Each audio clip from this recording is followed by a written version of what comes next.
twakatuuka nga wakaitawo like something of 15 minutes naye motoka yawe nebaleeta because badde balimu abantu bana we yatulabye actually yasone tusmiling nga atulabyeko neza muli mutima naye nga y'omuntu yazzeemu kumaanyi ng'atulabyeko newe munanvuma newe munakola ki I'll still do what makes me happy. Tebagenda kuntegeera newe munanvuma wibonu wadiba wibonu wesile ku Cephco yakukyawa it's not that mumekyalina omuntu you're going to become enemies. Abalungi bakwano wano wenyini ku HK Media nange Hadija Kigozi ndine baby ono nako mukubeerako naye sometime munvumye ne mugamba taking a side naye nga ate sibwe kityo sibwe kiri Yvonne is somebody who really deserves to be loved. Omuntu akoze ekintu nga bwe kitinze ndi muwala mbabuulira amazima sisobola kikola bwe mba nakukyawa mukwano mba nakukyawa siraba lwaki mba nzija ku poliisi mbeera nyingira mawulire ate ne ngamba nti oli mukyala wange really she deserves to be cared for and loved actually. So wembera nga mwagala gwavuddeyo ku TikTok nojja n'onvuma nti atadijjawo taking aside this and that nedda mukwano Yvonne mwagala bwagaziye ng'omuntu ate jowinga ye naye simuyinako buzibu. Olunaku olwaleero tuli emakindi ku Kukooti ate nga omusango gwa Cephco wegenda okubeera nga guddamu okuwulirwa. Nsazeewo muzeeko ebbali ate tubeere nga twegeyageyamu nga tetunagenda maaso. Tuli proudly sponsored by Speed Express Tours and Travels Company yakakasibwa okubeera nga esaabaza abantu okuva mu buli kitundu ky'eggwanga. Baganda baffe aba Roast Coffee Academy nga bano be bakafulu mu kubangula abaana ba barista ab'amaanyi poza ate n'omwami omusaalo ng'olukwata ng'onaakuvumula eddogo agamba nti omala kulabako n'osooka osasula. Yvonne oli ota? Oli fine. Nakuleka luli ozirise ne nga waayi kandika omwana w'omukazi ngende. Hadija tukankasala kigambo oli otya mukwano? Onvumisiza, onzijisizaako amayinja, oli tiimu Yvonne, oli tiimu Yvonne. Nkuteekewa. Maybe just in the naturally favored. Kubanga njagala. Mbeera ki egenda maaso olunaku olwaleero? Dr. Cephco anaafulumayo. Kye tulowooza nti leero tuyinza okuddayo naye waka. Kati tulinze bulinzi mulamu tukyasalawo kyetugenda nakyo naye nga tulinamu essuubi leero ayinza ovaayo. Batiktokers bangi nnyo bonna go wabakunze. Batiktok abasinga badde bayitamu ffe nze ne Caros naye nga mulimu era abazze nga just banoonya content abali mu kola zi live biki abala nga bazze kusunga kasi tulina batiktok abatono nnyo abazze nti tuzze kulwa Cephco sirwa TikTok content. So kati wakedde wano?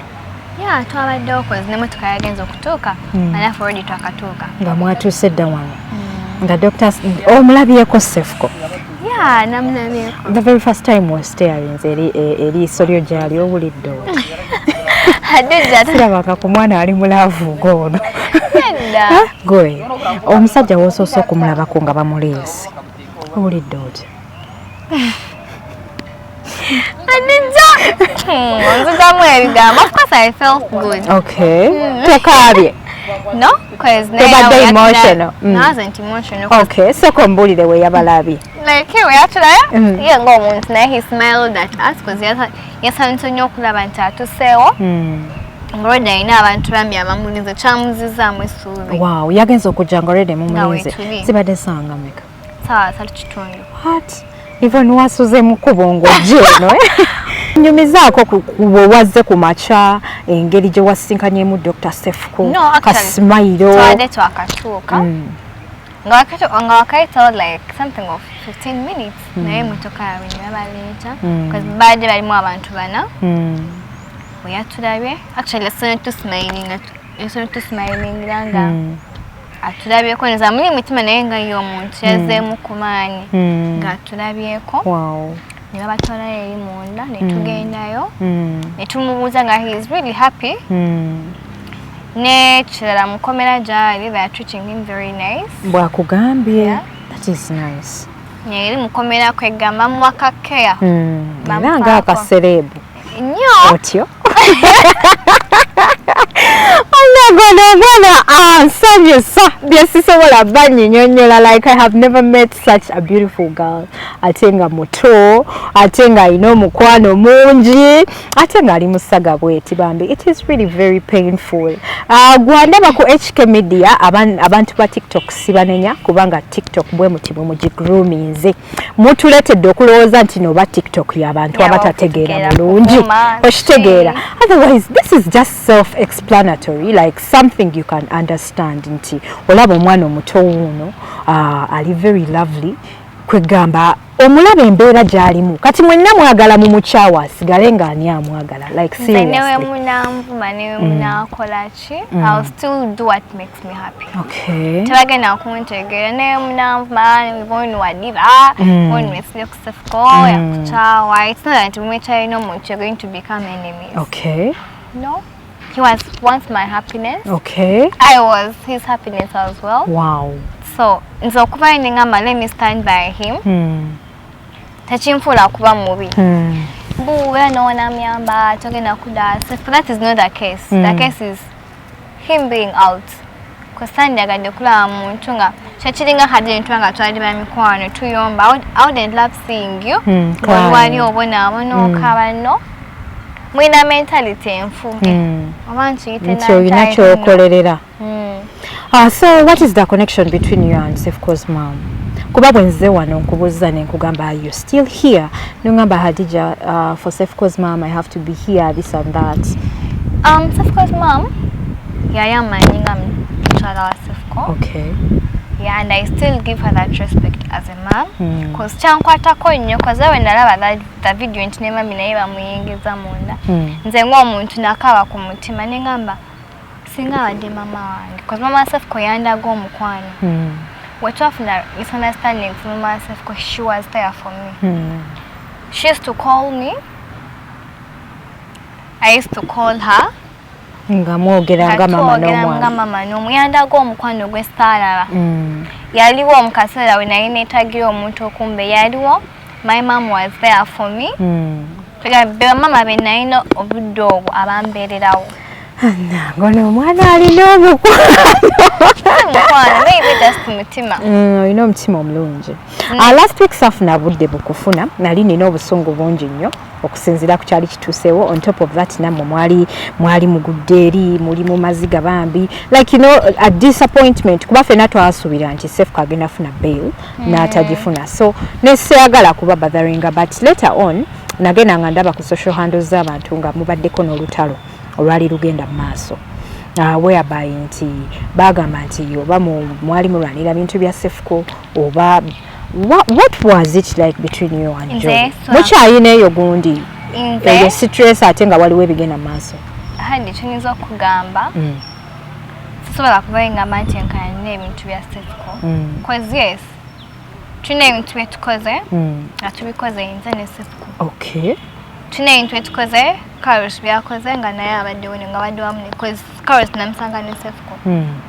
Because omuntu wabire nagamba ebintu byange mubikwase so and so.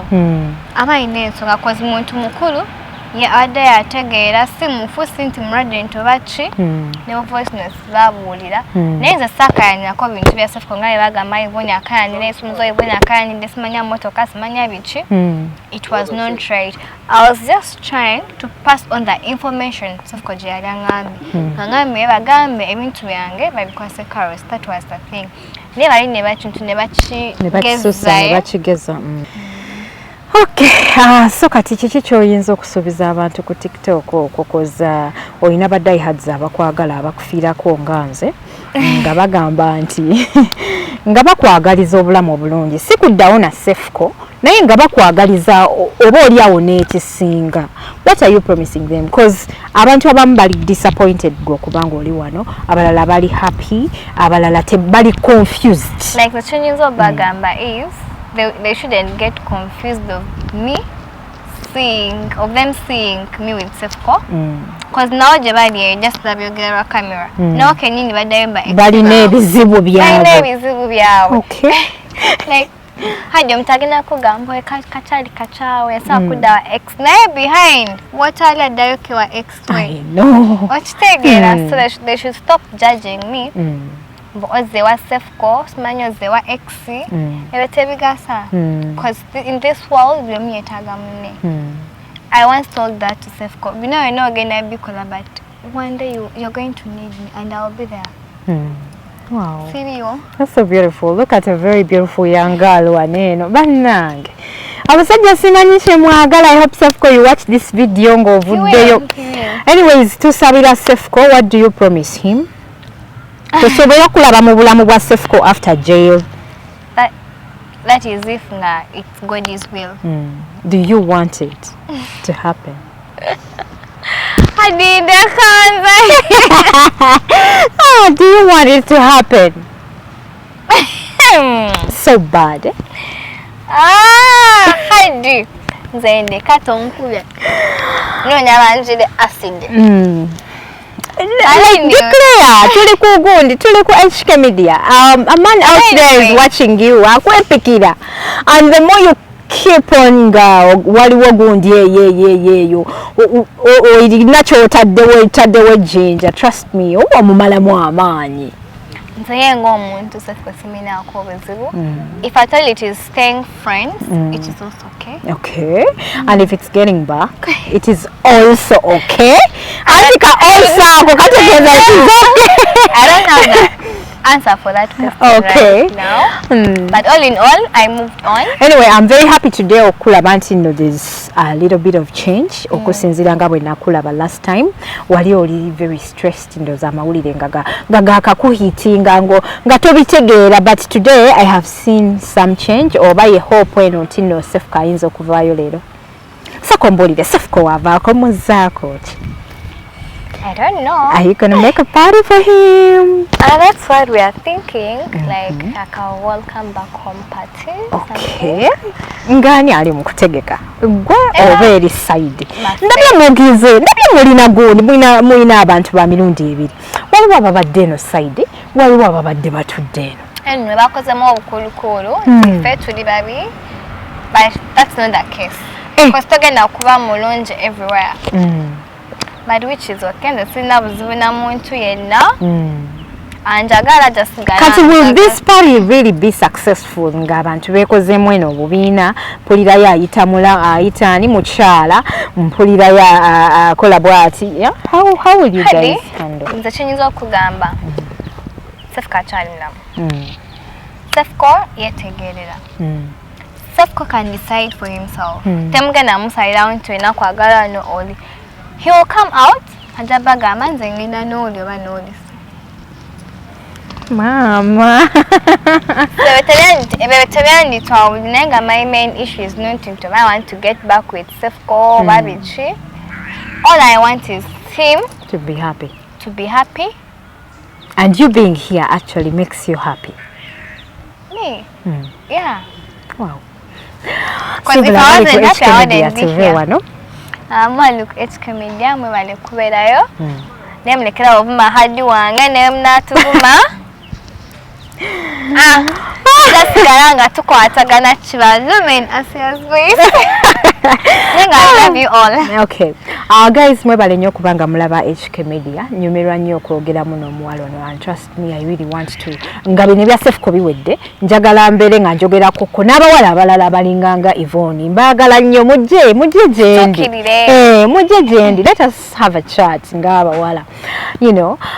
So bambi mwebale kutulaba, mwebale kubeera nga mu subscribinga, muto followinga ku mitimbagano egy'enjawulo ku Facebook, ku Instagram, ku TikTok, ku Twitter, everywhere. Aba subscribing nze mwenna tuli really glad. Thank you very much.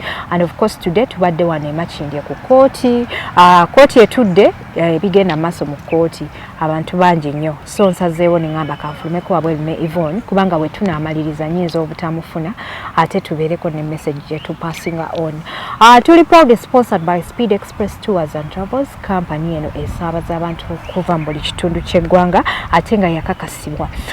Funa visa ekutwala Dubai ng'eri very discounted. Ne bw'okozesa linnya lyange nti Hadija Kigozi ogenda kufuna 20% of it. nga tewebuuza ku muntu mulala yenna. Gye bali e Dubai awo, gye bali mu Abu Dhabi, we bali wano e Uganda mpozi ate ne Rwanda. Abaganda baffe aba Roast Coffee Academy bano bakafulu mu kubangula abaana aba baristas ab'amaanyi.